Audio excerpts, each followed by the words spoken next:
There's a part of her mind she doesn't fully understand, not because she's weak, not because she's manipulative, but because it was never made to be understood by logic.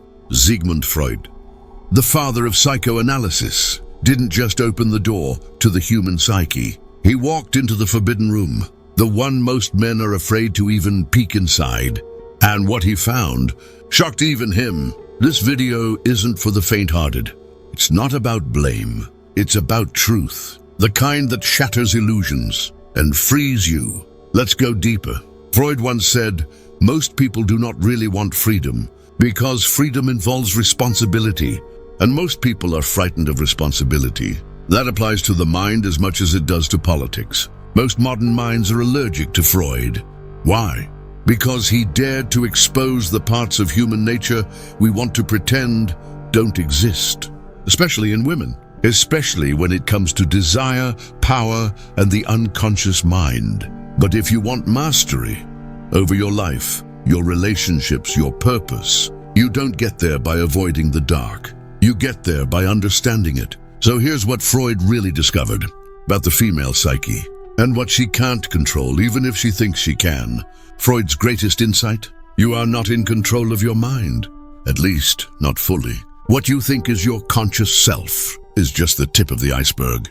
Beneath the surface lives the unconscious, a place of repressed memories, primal instincts, shame, fear, and secret desire. In women, Freud noticed, certain unconscious patterns kept repeating, not just in therapy rooms, but in literature, myth, and real-life behavior.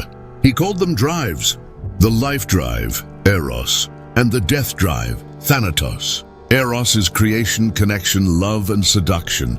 Thanatos is destruction, chaos, the craving for danger. Every woman has both, and they're always at war inside her. She might think she wants safety, but she's drawn to danger. She might say she wants kindness, but her soul ignites in the presence of power. It's not a flaw, it's human nature. But here's the hard truth: she doesn't choose these drives. They're deeper than her. Freud believed every woman's relationship with men is shaped by one man, her father. He called it the Electra Complex, a girl's unconscious competition with her mother for the affection of her father.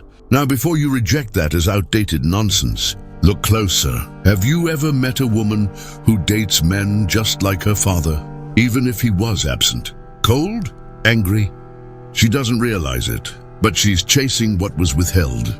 Love, validation, protection, and sometimes chaos. This blueprint becomes her unconscious compass. Even if she says otherwise, she'll say she wants peace, but date the storm. She'll say she wants a provider, but lust after a rebel. Not because she's lying, because her unconscious is still trying to fix something from childhood. That's what Freud meant. Not that women are irrational, but that they are deeply emotional. And that emotion can override logic, without them even knowing. Here's the paradox Freud uncovered. Many women secretly fear their own femininity.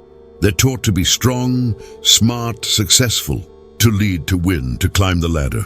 But beneath it all, there's still a craving to surrender, to be seen, to be led.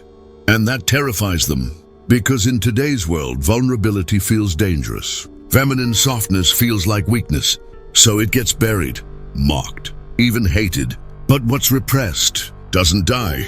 It festers and returns disguised in passive aggression, in emotional outbursts, in attraction to men who dominate, control, or even hurt them. Freud saw it again and again. When the feminine is rejected, the psyche rebels. So what she can't control is not her femininity, but her reaction to denying it. Now this part will challenge you. Freud discovered a deep split inside men, but women carry too.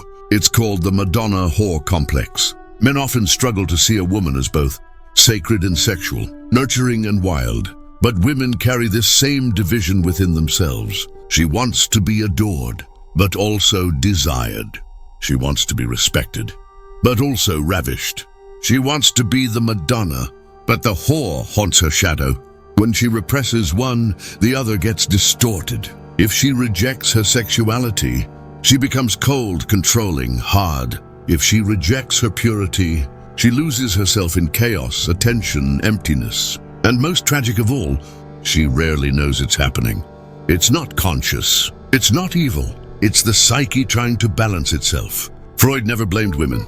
He just observed they are being torn by a world that asks them to be everything, and a mind that's trying to protect them from the pain of being too much. Freud's biggest insight was this: the mind hides things from itself, not because it's evil, but because it's trying to survive. When a woman represses a memory, a desire, a trauma, she doesn't do it consciously. Her unconscious locks it away, because to face it would feel like death. But here's the twist: what is repressed always returns, in disguise, as anxiety, depression, addiction, random breakdowns, or explosive attraction to someone who is wrong for her. This is what she can't control, because she can't see it. And that's why men who understand psychology, not manipulation, but deep understanding, become magnetic, because they're not confused by her surface. They can read what's beneath it. You might be angry. You might have been betrayed, ghosted, used, laid to. And yes, there are women who play games, who manipulate, who destroy. But most women aren't doing it on purpose. They're not trying to confuse you. They're confused themselves. Freud believed that understanding, not judgment, was the path to freedom. If you want power, real power, not control over others, but control over your own mind, then you need to understand the female psyche, not to dominate it, but to stop being blindsided by it. Because what she can't control can hurt you. If you can't see it coming, you don't hate her. You don't worship her. You understand her. That's what separates boys from men, victims from masters, the lost from the awakened. Start observing, not what she says, but what she does, not what she wants, but what she's drawn to. When she tells you you're too nice, don't take it personally. It means you're not igniting her unconscious. When she tests you, pushes you, or pulls away, it's not just drama. It's her unconscious checking. Can you handle me? Don't get pulled into the chaos. Stay grounded. Stay centered. Become the mountain she can't shake. Yes, Freud's theories are controversial, imperfect, sometimes outdated, but underneath the old language is a truth most modern men ignore.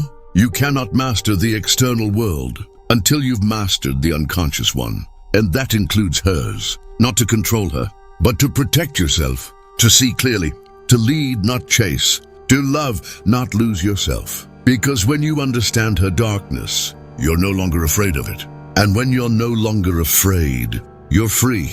So remember this: what she can't control is not her fault, but it is your responsibility to understand it. That's how you stop being a target and start becoming the truth she never saw coming.